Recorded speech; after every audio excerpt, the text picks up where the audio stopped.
এবার ইসরায়েলকে লক্ষ্য করে 70টি রকেট ছুড়ল হিজবুল্লাহ। আরো বিস্তারিত জানিয়ে দিব। এদিকে ইসরায়েল হিজবুল্লাহর পাল্টাপাল্টি হামলায় ফের উত্তপ্ত মধ্যপ্রাচ্য। এবার শত শত রকেট ও ড্রোন হামলায় বিপর্যস্ত ইসরায়েল, যা বলল হিজবুল্লাহ। এদিকে গাজায় ইসরায়েলি বর্বরতা চলছে, 24 ঘন্টায় নিহত অন্তত 71 জন ফিলিস্তিনি। আরো জানিয়ে দিব, এবার কঠোর হুঁশিয়ারি দিলেন নরেন্দ্র মোদী। এদিকে ইউক্রেনকে অস্ত্র দেওয়ায় বিরক্ত ট্রাম্প।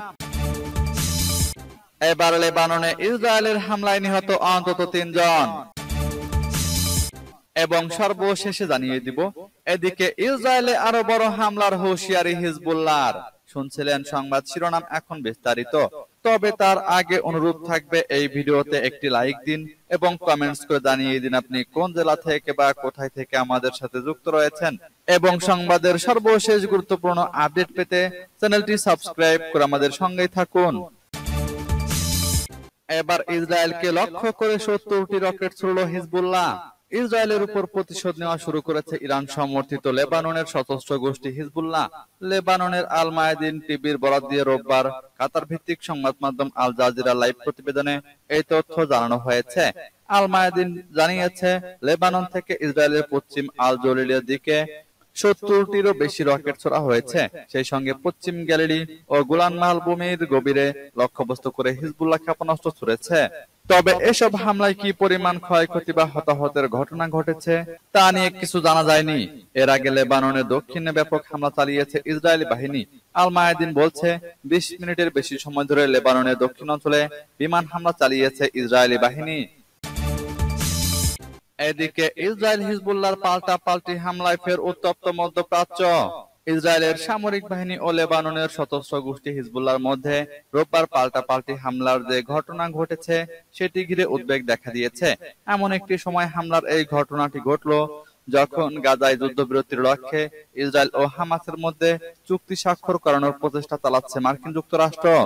যুদ্ধবিরতির বিষয়ে শিগগিরই কার্যকর একটি সিদ্ধান্তে পৌঁছানোর আশাও প্রকাশ করা হয়েছিল, খবর বিবিসি বাংলার। কিন্তু রোববারের ঘটনার পর যুদ্ধবিরতির সেই প্রক্রিয়া বাধাগ্রস্ত হবে কিনা সেটি নিয়ে এক ধরনের উদ্বেগ সৃষ্টি হয়েছে। এছাড়া ওই হামলার মাধ্যমে ইসরায়েল ও হিজবুল্লাহর সরাসরি যুদ্ধে জড়িয়ে পড়ার দ্বার প্রান্তে রয়েছে কিনা সেই প্রশ্ন উঠছে। যদিও গত 7 অক্টোবরের পর দুপক্ষের মধ্যে বেশ কয়েকবার হামলা পাল্টা হামলার ঘটনা ঘটতে দেখা গেছে। সর্বশেষ রোববার ভোরে দক্ষিণ লেবাননে বিমান হামলা চালায় ইসরায়েল।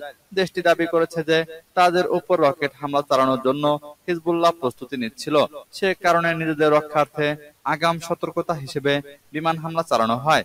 ইসরায়েলের সামরিক বাহিনীর ভাষ্যমতে বিমান হামলা চালিয়ে তারা হিজবুল্লাহর বেশ কয়েক হাজার স্থাপনা গুড়িয়ে দিয়েছে। অন্যদিকে ইসরায়েলকে লক্ষ্য করে প্রায় 320টি রকেট বোমা নিক্ষেপ করেছে হিজবুল্লাহ। যদিও হিজবুল্লাহর পক্ষ থেকে রকেট উৎক্ষেপণ ব্যবস্থায় ইসরায়েলের হামলার সত্যতা নাকচ করা হয়েছে। এবার শত শত রকেট ও ড্রোন হামলায় বিপর্যস্ত ইসরায়েল, যা বলল হিজবুল্লাহ। ইসরায়েলের উত্তর অঞ্চলে বিভিন্ন গুরুত্বপূর্ণ ও স্পর্শকাতর লক্ষ্যবস্তুতে ঝাঁকে ঝাঁকে রকেট এবং ড্রোন দিয়ে হামলা চালিয়েছে লেবাননের সশস্ত্র গোষ্ঠী হিজবুল্লাহ। রোববার প্রকাশিত এক বিবৃতিতে হিজবুল্লাহ জানিয়েছে, তাদের সিনিয়র সামরিক কমান্ডার ফুয়াদ শুকুরকে হত্যা করার প্রাথমিক প্রতিক্রিয়ার অংশ হিসেবে আজ ভোরে এ অভিযান চালানো হয়। হিজবুল্লাহর বিবৃতিতে বলা হয়েছে, তারা ইসরায়েলের রামত নাফতালি ব্যারাক, নেবেজিব এবং জৌরা আর্টিলারি অবস্থানের পাশাপাশি মেরন জাতুন, সাহেল এবং এইন জেইতিম ঘাঁটিতে ড্রোন এবং 320টি কাতিউশা রকেট দিয়ে হামলা চালিয়েছে। ইসরায়েলের স্থানীয় মিডিয়াগুলো জানিয়েছে, রোববার সকালে অধিকৃত অঞ্চলে ডাফোরা নামক একটি ইসরায়েলি যুদ্ধজাহাজকে লক্ষ্যবস্তু করেছে হিজবুল্লাহ। টাইমস অফ ইসরায়েল জানিয়েছে, হিজবুল্লাহর হামলায় জাহাজটিতে থাকা একজন ইসরায়েলি সৈন্য নিহত এবং বেশ কয়েকজন আহত হয়েছে। এদিকে হিজবুল্লাহ বলেছে, আজকের জন্য আমাদের সামরিক অভিযান সম্পূর্ণ এবং সম্পন্ন হয়েছে। উল্লেখ্য, গত 30 জুলাই দক্ষিণ লেবাননে ইসরায়েলি হামলায় হিজবুল্লাহ কমান্ডার ফুয়াদ শুকুর নিহত হন। সূত্র মেহের নিউজের। এদিকে গাজায় ইসরায়েলি বর্বরতা চলছে, 24 ঘন্টায় নিহত আরো 71 জন ফিলিস্তিনি। ফিলিস্তিনের অবরুদ্ধ গাজা উপত্যকায় ইসরায়েলি তাণ্ডব থামছেই না। গাজার স্বাস্থ্য মন্ত্রণালয় রবিবার এক প্রেস ব্রিফিং এ জানিয়েছে, গত 24 ঘন্টায় ইসরায়েলি হামলায় আরো 71 জন ফিলিস্তিনি নিহত হয়েছেন। এছাড়া আহত হয়েছেন আরো অন্তত 112 জন। স্বাস্থ্য মন্ত্রণালয়ের তথ্য বলছে, এ নিয়ে গত বছরের 7 অক্টোবর থেকে চলমান ইসরায়েলি হামলায় ফিলিস্তিনি নিহতের সংখ্যা বেড়ে দাঁড়িয়েছে 40,405 জনে। পাশাপাশি এ সময় আহত হয়েছেন আরো 93,464 জন। স্বাস্থ্য মন্ত্রণালয় এক বিবৃতিতে বলেছে, অনেক মানুষ এখনো ধ্বংসস্তূপের নিচে এবং রাস্তায় আটকে আছে।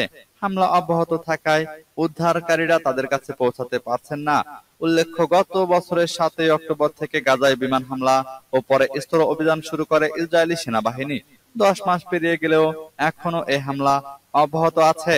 জাতিসংঘের মতে, গাজায় ইসরায়েলি আগ্রাসনে খাদ্য, বিশুদ্ধ পানি এবং ওষুধের তীব্র সংকটের মধ্যে ভূখণ্ডের 85% বাসিন্দা অভ্যন্তরীণভাবে বাস্তুচ্যুত হয়েছে। সেই সঙ্গে অঞ্চলটির 60% অবকাঠামো ক্ষতিগ্রস্ত বা ধ্বংস হয়ে গেছে। এবার কঠোর হুঁশিয়ারি দিলেন নরেন্দ্র মোদী। কলকাতার আরজি কর কাণ্ডে উত্তাল গোটা ভারত। দোষীদের বিচারের দাবি ভারত জুড়ে রাস্তায় নেমেছে বিক্ষোভকারীরা। এবার স্বয়ং ভারতের প্রধানমন্ত্রী নরেন্দ্র মোদী মেয়েদের উপর হওয়া নির্যাতনের প্রতিবাদে কড়া বার্তা দিলেন।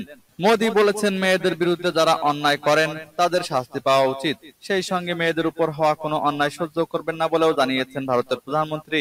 রোববার মহারাষ্ট্রের জলগাঁওতে একটি প্রকল্পের উদ্বোধন অনুষ্ঠানে গিয়ে মোদী আরো বলেছেন, মেয়েদের বিরুদ্ধে কোনো পাপ কাজ সহ্য করব না, অপরাধীদের কঠিন সাজা নিশ্চিত করব। এই ধরনের অপরাধের কোনো ক্ষমা হয় না। মহারাষ্ট্রের জলগাঁওতে লাখপতি দিদি প্রকল্পের অনুষ্ঠানে এদিন মোদী নারীদের বিরুদ্ধে হওয়া অন্যায়ের বিরুদ্ধে তীব্র প্রতিবাদ করেন। গত 9 আগস্ট আরজি কর হাসপাতালে তরুণী চিকিৎসককে ধর্ষণ এবং খুন করা হয়। এরপরে প্রতিবাদে নেমে পড়ে দেশটির হাজার হাজার মানুষ। ঘটনার পর এক সিভিক ভলেন্টিয়ার গ্রেফতার হওয়ার পরও জনরোষ কমেনি। এদিকে ইউক্রেনকে অস্ত্র দেওয়ায় বিরক্ত ট্রাম্প। ইউক্রেন ও অন্যান্য দেশকে অস্ত্র দেওয়ার জন্য যুক্তরাষ্ট্রের অস্ত্র ও গোলাবারুদের মজুদ ফুরিয়ে যাচ্ছে বলে দাবি করেছেন ডোনাল্ড ট্রাম্প। আসন্ন মার্কিন প্রেসিডেন্ট নির্বাচনে রিপাবলিকান দলের মনোনীত প্রার্থী প্রতিশ্রুতি ব্যক্ত করে বলেন, নির্বাচনে জয়ী হলে অস্ত্রের প্রবাহ ঘুরিয়ে দেওয়া হবে এবং মার্কিন সামরিক বাহিনীকে পুনর্নির্মাণে ঐতিহাসিক বিনিয়োগ করা হবে। জুলাইতে ইউক্রেনের প্রেসিডেন্ট ভলোদিমির জেলেনস্কির সঙ্গে ফোনে কথা বলার সময় ট্রাম্প বলেছিলেন, নভেম্বরের নির্বাচনে তিনি প্রেসিডেন্ট নির্বাচিত হলে কিয়েভ এবং মস্কোর মধ্যে দ্বন্দ্ব দ্রুত শেষ করতে কার্যকর উদ্যোগ নেবেন। সম্প্রতি নর্থ ক্যারোলিনার এক সমাবেশে সমর্থকদের উদ্দেশ্যে ট্রাম্প বিরক্তি প্রকাশ করে বলেন, বাইডেন প্রশাসন সমস্ত ঝুঁকিপূর্ণ এলাকার বিষয়ে একটি প্রতিবেদন প্রকাশ করেছে, যেখানে তারা বলতে চেয়েছে, আমাদের কাছে কোনো গোলাবারুদ নেই। আপনারা কি জানেন কেন গোলাবারুদ নেই? ট্রাম্প নিজেই এই প্রশ্নের জবাব দিয়ে বলেন, আমরা ইউক্রেন এবং বিভিন্ন জায়গায় সব গোলাবারুদ উজাড় করে দিয়েছি। আমরা ইউক্রেনকে সবকিছু দিয়ে দিয়েছি। সূত্র আল মায়াদিনের। এবার লেবাননে ইসরায়েলের হামলায় নিহত অন্তত 3 জন। লেবাননের দক্ষিণ অঞ্চলে হিজবুল্লাহ বিরুদ্ধে ইসরায়েলের বিমান হামলার ঘটনায় অন্তত 3 জন নিহত হওয়ার খবর দিয়েছে দেশটির স্বাস্থ্য মন্ত্রণালয়। মন্ত্রণালয় থেকে আজ জানানো হয়, লেবাননের দক্ষিণ অঞ্চলীয় শহর খিয়ামে একটি গাড়িতে ড্রোন হামলায় 1 জন নিহত হয়েছেন। মন্ত্রণালয়ের পৃথক বিবৃতিতে টিরিগ্রামে ইসরায়েলের হামলায় 2 জন নিহত হওয়ার তথ্য জানানো হয়, তবে নিহত ব্যক্তিদের সম্পর্কে আর কোনো তথ্য দেওয়া হয়নি। হিজবুল্লাহর পক্ষ থেকে সংগঠনটির মিত্র শিয়া আমলের এক যোদ্ধা নিহত হওয়ার কথা জানানো হয়েছে। সংগঠনটি বলেছে, নিহত ব্যক্তির নাম আয়মান কামাল ইদ্রিস। তিনি জাতীয় ও জিহাদি দায়িত্ব পালন করেছিলেন। স্বাস্থ্য মন্ত্রণালয় যে 3 ব্যক্তির নিহত হওয়ার তথ্য দিয়েছে, তাদের মধ্যে কামাল আছেন কিনা তা জানা যায়নি। আজ ইসরায়েল ও হিজবুল্লাহর মধ্যে পাল্টাপাল্টি হামলার ঘটনা ঘটে। এক বিবৃতিতে হিজবুল্লাহ জানায়, গত জুলাই মাসের শেষ দিকে সশস্ত্র সংগঠনটির কমান্ডার ফুয়াদ শুকর হত্যার বদলা নিতে তারা ইসরায়েলে বিপুল সংখ্যক ক্ষেপণাস্ত্র ছুড়েছে। এদিকে ইসরায়েলে আরো বড় হামলার হুঁশিয়ারি হিজবুল্লাহর। ইসরায়েলে বড় ধরনের হামলা চালিয়েছে লেবাননের সশস্ত্র গোষ্ঠী হিজবুল্লাহ। রোববার ইসরায়েলের 11টি সামরিক ঘাঁটি ও ব্যারাক লক্ষ্য করে 300-ও বেশি কাতিউষা রকেট ছুড়েছে ইরান সমর্থিত গোষ্ঠীটি। ভবিষ্যতে প্রয়োজনে আরো বড় আকারে হামলার হুঁশিয়ারি দিয়েছেন হিজবুল্লাহর প্রধান নেতা সাইদ হাসান নাসরুল্লাহ। রোববার টেলিভিশনে দেওয়া এক ভাষণে হাসান নাসরুল্লাহ বলেন, এই হামলার মাধ্যমে ইসরায়েলের কোনো ক্ষয়ক্ষতি না হয়ে থাকে তাহলে পরবর্তীতে আবারও হামলা চালানো হবে। ইসরায়েলের দাবি, হিজবুল্লাহর হামলায় তাদের কোনো ক্ষয়ক্ষতি হয়নি। এ বিষয়ে হিজবুল্লাহর প্রধান বলেন, এখন আমরা মূল্যায়ন করব কতটা ক্ষয়ক্ষতি হয়েছে। যদি ফলাফল সন্তোষজনক হয় তাহলে ফুয়াদ শুকুরকে হত্যার প্রতিশোধ এখানেই সমাপ্ত হিসেবে বিবেচনা করা হবে, আর সন্তোষজনক না হলে আবারও হামলা হবে। গত 7 অক্টোবরে ইসরায়েলে হামাসের আকস্মিক অভিযানের পরই ইসরায়েল ও হিজবুল্লাহর সংঘাত শুরু হয়। গাজায় সামরিক আগ্রাসনের জবাবে ইসরায়েলে নিয়মিত হামলা চালাচ্ছে হিজবুল্লাহ, পাল্টা হামলা চালাচ্ছে ইসরায়েলি বাহিনীও। এতে উভয় পক্ষের যোদ্ধা সহ বেশ সামরিক নাগরিক হতাহত হয়েছে।